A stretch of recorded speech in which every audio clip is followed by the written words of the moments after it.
सोचना भी मत, दूर हटो। तुमने मुझे बता दिया है, मैं मैनेज कर लूंगी। गॉड, तुम लोग का ड्रामा कभी खत्म नहीं होता क्या? हर टाइम विक्टिम कार्ड प्ले करना, don't touch me and all, क्या है नौटंकी? तुम्हें लड़कियों से क्या प्रॉब्लम है ये तो नहीं पता मुझे, लेकिन इतना बता दूं, मैं कोई विक्टिम या अबला नारी नहीं, अपनी प्रॉब्लम्स खुद सुलझा सकती हूँ।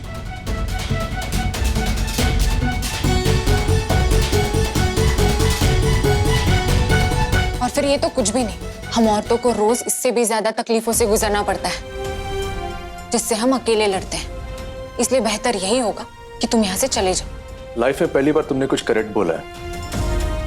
तुम मेरे से जितना दूर रहेगा हम दोनों के लिए उतना ही अच्छा है। इसलिए गुड बाय गिफ्ट में तुम्हारे लिए कुछ सोचा है मैंने। मेरा स्टोर का फीमेल एम्प्लॉयज का सारी ऑर्डर तुमको देता है मैं। एटलीस्ट तुम 0 पॉइंट से नहीं हारेगा।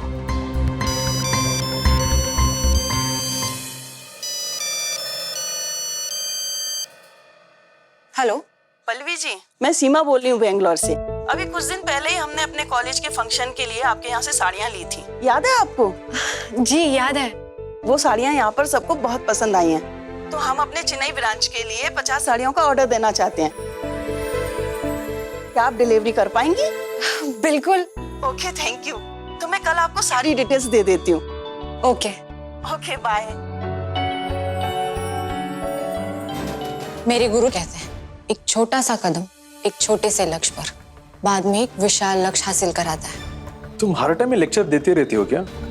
लेक्चर से बिजनेस चलने वाला नहीं है। तुम आपका ऑर्डर एक्सेप्ट करती हूँ। वैसे भी आपका ऑर्डर मेरे लिए बहुत लकी था। उसके आते ही मुझे दूसरा बड़ा ऑर्डर मिल गया। बता देना, ट्रायल्स लेने कहाँ आऊं?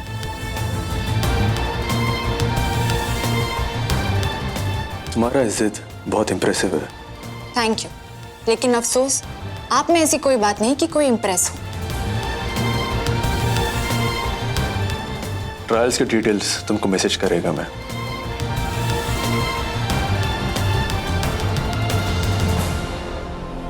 थैंक यू पापा इस ऑर्डर के लिए।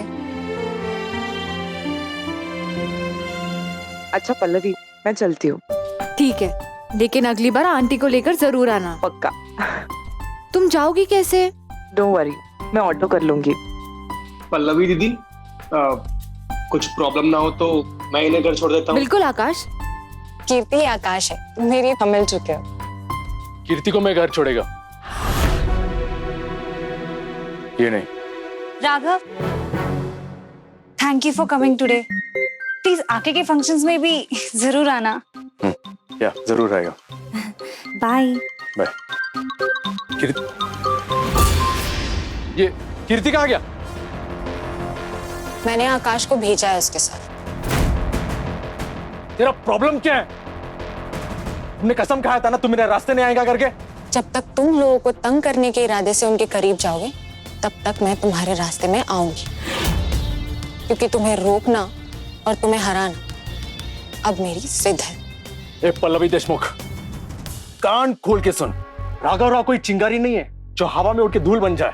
मैं खुद एक आग है जिससे बारिश भी डरता है, समझा? बहुत घमंड है ना तुमको खुद पे।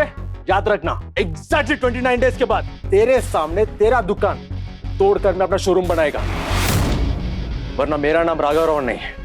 ठीक है, तो नया नाम ढूंढना शुरू कर दो। देखते हैं।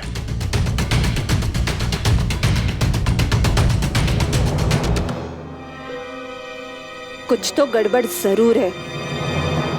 पल्लवी, जा बेटा, मेरे कमरे में एक डिब्बी रहेगी, उसे लेके आ। हो आई।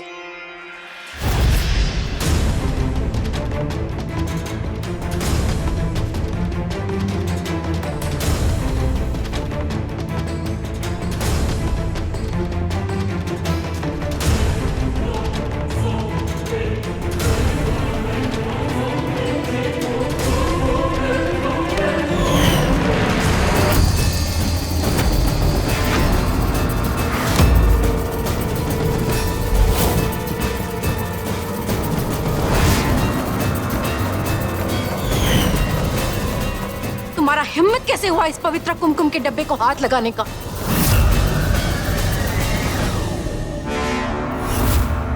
ये आप क्या बोल रहे हैं? शारदा जी, आपको सच्चाई का आईना दिखा रही हूँ। आप समाज के नियम को नहीं मानती हैं तो क्या हुआ, लेकिन इसका तो फर्ज बनता है कि ये अपनी मर्यादाओं में रहे। आप ही बताइए शारदा जी, कौन सा इज्जतदार खानदान का बहू बेटी ऐसे सबके सामने किसी पराये मर्द की बाहों में गिरती है?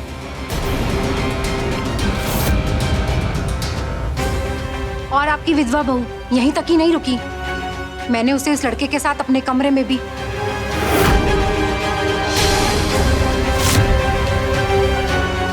मैंने सोचा था कि पल्लवी एक अच्छी लड़की है, लेकिन आज इसने तो हद कर दी। मैं बता रही हूं आपको, इसका उस लड़के के साथ चक्कर चल रहा है।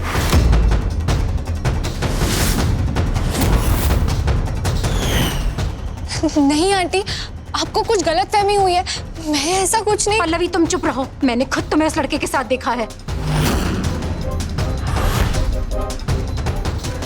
नहीं आंटी, आशा जी एक मिनट।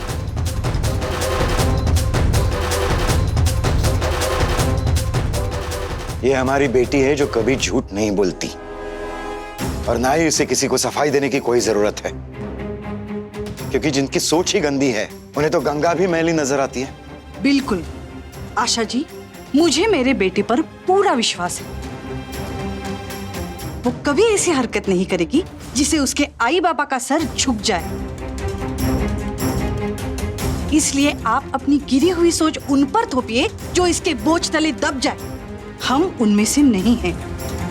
आंटी आप प्लीज शांत हो जाइए, मैं आपको समझाती हूँ। मुझे तुम्हारी कोई कहानी नहीं सुननी पल्लवी, इसे तुम अपने सास ससुर के लिए बचा के रखो।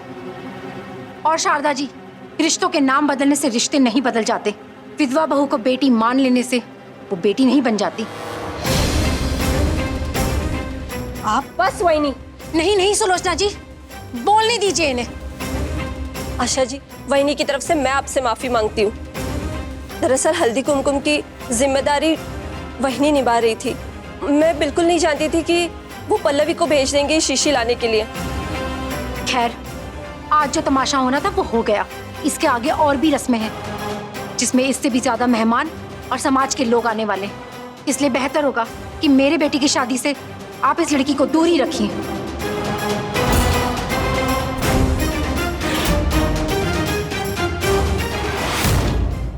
आशा जी, पल्लवी इस घर की बेटी है, हमारे इस परिवार का हिस्सा है। अब उसके बारे में ऐसा कैसे बोल सकती है? मुझे जो कहना था वो मैंने कह दिया मिलन जी। अब आपके ऊपर है कि आपको कौन सा परिवार चाहिए, अपनी बेटी का ससुराल या अपने भाई की विधवा बहू।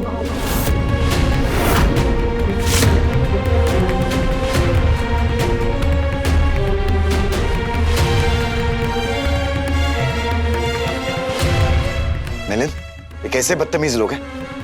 अब ये हमें बताएंगे हमें अपने घर में रिश्ते कैसे निभाने हैं? दादा,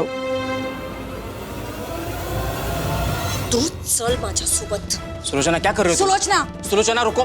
सुलोचना, सुलोचना क्या कर रही हो तुम? सुलोचना,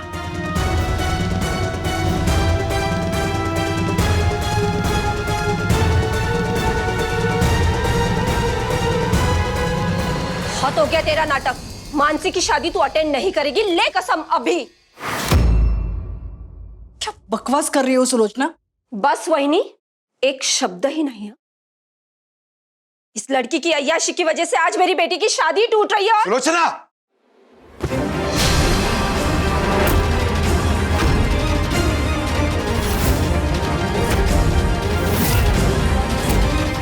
शांत दादा, शांत व्हा। एक अटैक आ चुका है, दूसरा आपका शरीर झेल नहीं पाएगा।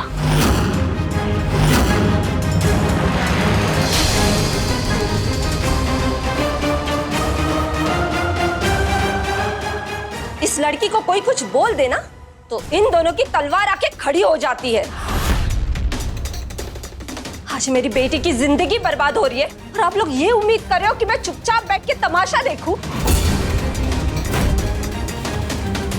आप ही कहती है ना, मानसी मेरी बेटी है, मेरे अपने हो तुम लोग। कहा गया अपनापन और अपना प्यार? आप इतना ही सगा मानते हैं ना हमें, तो आप आज मेरी एक बात मान ही लो। मना कर दो पल्लवी को मानसी की शादी में आने से, और अब दिखाई दीजिए कि हम भी इस घर का हिस्सा है और हमारी भी कोई वैल्यू है। सुलोचना, तुम बेकार में जिद कर रही हो। अगर पल्लवी नहीं आई तो मानसी खुद इस शादी के लिए तैयार नहीं होगी, जानती हो तुम। तो यहाँ बोलना बेकार है। चलो मेरे साथ, हम लोग जाकर आशा जी को समझाते हैं। एक काम करते, सब के सब पल्लवी को मंदिर में बिठा के रखते हैं और उसकी आरती करते हैं और हम तीनों को जला देते हैं। किस्सा खत्म। बेचारी मेरी बेटी एंगेजमेंट की खुशियां मना रही होगी उस राहुल के साथ। उसे तो पता भी नहीं कि उसके बाबा ही उसकी शादी तोड़ने पे तुले हुए हैं। उसके अपने ही ऐसे हो तो दूसरों से क्या उम्मीद की जा सकती है। मैं उसे अभी कॉल करती हूँ। सुलोचना, नहीं नहीं काकू, आप ऐसा कुछ नहीं करेंगी। कसम खाकर कहती हूँ, मैं मानसी के शादी का हिस्सा नहीं बनूंगी।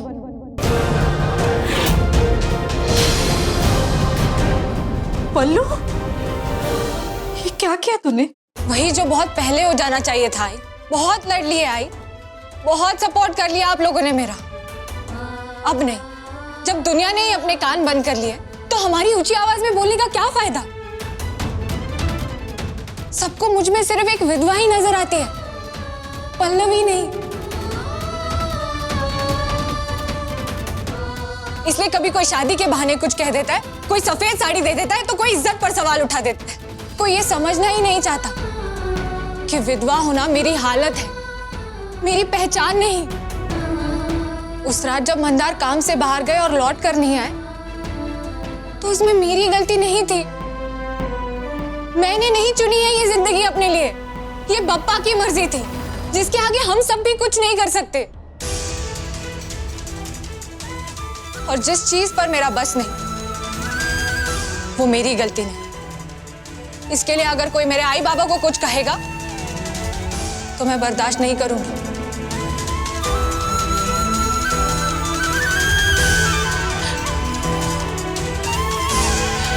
आपको याद है आई, मंदार के जाने के बाद जब वो औरतें मुझे सफेद साड़ी पहनाने आई थी, मेरी चूड़ियां तोड़ने आई थी, तब कैसे शेरनी की तरह लड़ी थी यहाँ। आज मुझे भी वो मौका दीजिए। आज मैं यहाँ सिर्फ आप ही की वजह से खड़ी हूँ। आपने और बाबा ने मुझे इतनी हिम्मत दी है कि वर्ल्ड वॉर 3 भी अकेले लड़ सकूं। इसलिए आप दोनों मेरी टेंशन मत लीजिए, जाकर मानसी की शादी एंजॉय कीजिए। पल्लवी बच्चा, सुन मेरी बात। तू प्लीज बाबा कुछ मत बोलिए। मैं नहीं चाहती हूँ कि मेरी वजह से मानसी की शादी में इशू आए या आप दोनों की इंसल्ट हो, क्योंकि अब मैं नहीं सुनूंगी। इस समाज का सिंपल रूल है बाबा, शांत रहो तो संस्कारी, और अगर जवाब दे दिया तो बदतमीज, और अगर ये वाला टैग भी लग गया ना तो बातें 4 गुना बढ़ जाएंगी। फिर वही हमारा लड़ना और वही लोगों का सुनाना, वही साइकिल दोबारा शुरू। इसलिए प्लीज आप लोग जिद मत कीजिए। काकू, मैंने आपकी प्रॉब्लम सॉल्व कर दी। अब ना तो मैं मानसी की शादी में नजर आऊंगी और ना ही मेरा जिक्र होगा।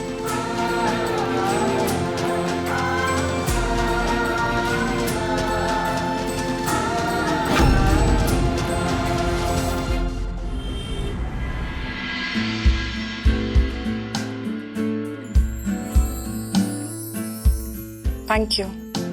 My pleasure. बाय। बाय।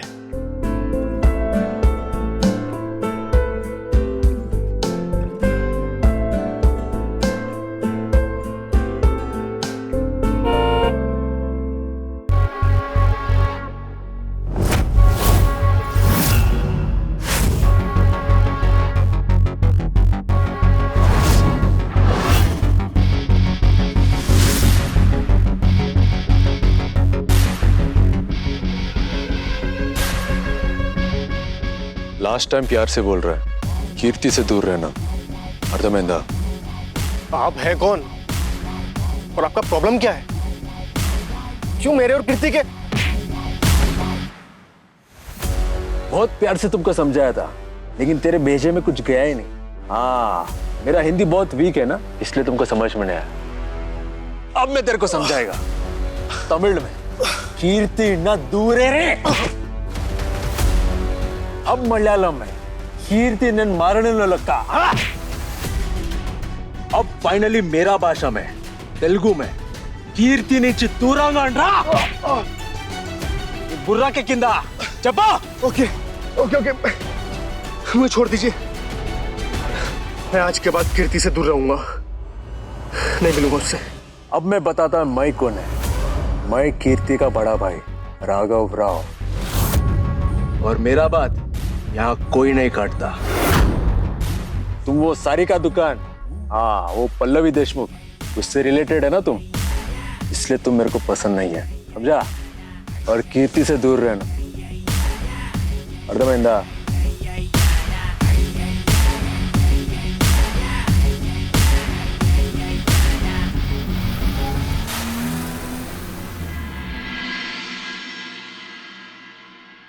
चलो सब लोग आइसक्रीम खाने आ जाओ।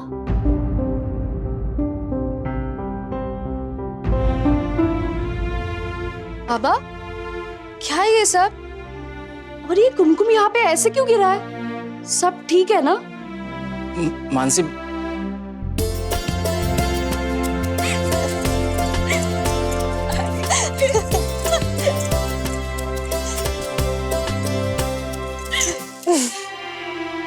शादी तेलुगु स्टाइल में हो रही है तो मराठियों का इतना तड़का तो बनता है ना।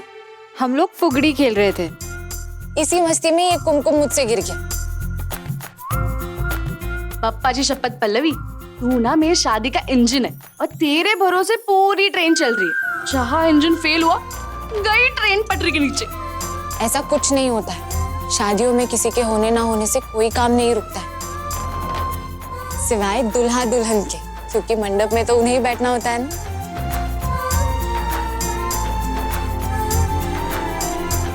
चल अब जा और जाके सो जा, कल पंडेरी गुंजा है ना, तुझे सुबह जल्दी उठना है। शादी के पहले ब्यूटी स्लीप बहुत जरूरी है, वरना शादी के दिन ये मोटे मोटे पिंपल्स आ जाएंगे। ये सब मत बोल, वैसे मैं सोने ही जा रही थी, ये सब गॉसिप करने नहीं रुकी थी मैं यहाँ पे। चल गुड नाइट। Good night.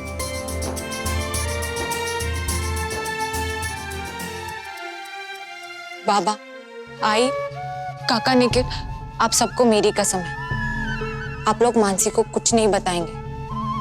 लेकिन कब तक छुपाएंगे पल्लवी? अगर तुम रस्मों में नहीं रहोगी तो मानसी तो पूछेगी ना। कोई काम का बहाना देकर टालती रहूंगी, और वैसे भी एक बार रस्में शुरू हो जाएंगी तो उसका ध्यान नहीं जाएगा। बेटा तू जितना दूसरों के बारे में सोचती है उससे 1% भी लोग तेरे बारे में सोचे तो तेरी जिंदगी संवर जाएगी। एक तो पहले से ही लोग तेरे बारे में कुछ भी बोलते रहते हैं, आज तो उस आशा जी ने सारी हदें ही पार कर दी। इतना बड़ा झूठ, मेरी बेटी किसी के साथ अपने बेडरूम में। बाबा वो झूठ नहीं था, राघव मेरे कमरे में था।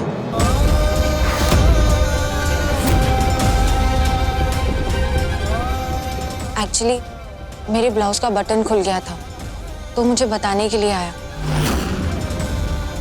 मैंने कोशिश की बटन लगाने की, लेकिन मेरा हाथ नहीं पहुंच रहा था, तो मेरी हेल्प करने के लिए आगे बढ़ा और लेकिन मैंने उसे रोक दिया, और यही शायद आंटी ने देख लिया और उन्हें गलतफहमी हो गई।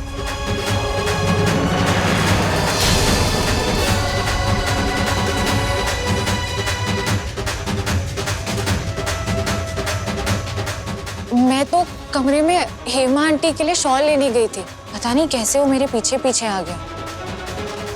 ये सब सफाई की कोई जरूरत नहीं है पल्लवी, हमें तुम पे पूरा विश्वास है। हाँ दीदी, वो आशा आंटी का ना थोड़ा स्क्रू ढीला है।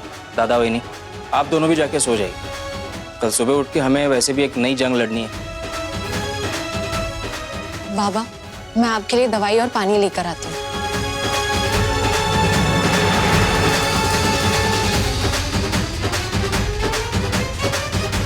थके है ना, मैं दवाई दे दूंगी, जा तू सो जा।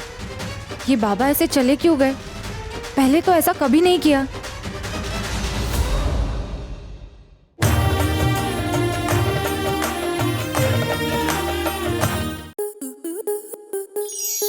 आपके मनोरंजन पर अब नहीं लगेगा कोई ब्रेक। स्टार प्लस के बेहतरीन शोज देखने के लिए लाइक, शेयर और सब्सक्राइब करें स्टार प्लस यूट्यूब पेज को।